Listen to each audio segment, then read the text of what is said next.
呢度有棵羊蹄甲啊，咁你哋見咗葉啦，好似個羊蹄咁樣啦，所以叫羊蹄甲啦。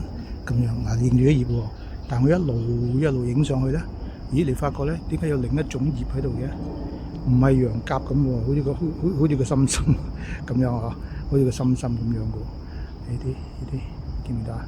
咁而且咧，你望一望咧，佢個坑部咧，呢啲軟賴賴嘅，咁好明顯咧，佢就咁樣翹，沿住嗰個羊蹄甲嗰啲木本植物啊，好似棵樹仔咁翹上去啦。咁翹下咧，嗰個羊蹄甲嘅葉呢個就俾嗰個心形嘅呢棵植物遮住，咁啲光咁樣嚟咯。你可唔可以想像到咧？下邊羊蹄甲啲葉吸到個光咧，係咪減少咗好多啊？咁原來佢哋爭緊光。咁呢棵咧應該就係嗰啲微金菊，咁就遮到呢棵樹咧，遮到咁樣。咁我預計咧，下邊嗰棵羊蹄甲都冇人行噶啦，好快會俾佢遮死噶。記住咧，綠色嘅植物，就算佢點樣圍住下邊嗰棵植物都好啦，佢唔係寄生。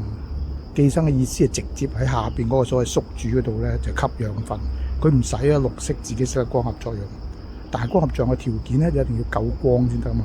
佢自己天生軟賴賴喎，係嘛？咁就不如咧將呢個軟賴賴變成個強項啦，就起隻轉彎咁翹住嗰啲木本植物一路翹上去，咁啊見得到咧周圍呢啲好嚴重啊！咁呢個微金菊咧冇天敵啊，冇嘢食佢。亦都冇疾病好嚴重地可以令佢死亡。咁所以嚟到香港呢啲所謂入侵植物啊，即係外來物種咧就惡晒㗎啦，惡晒冇天敵啊嘛。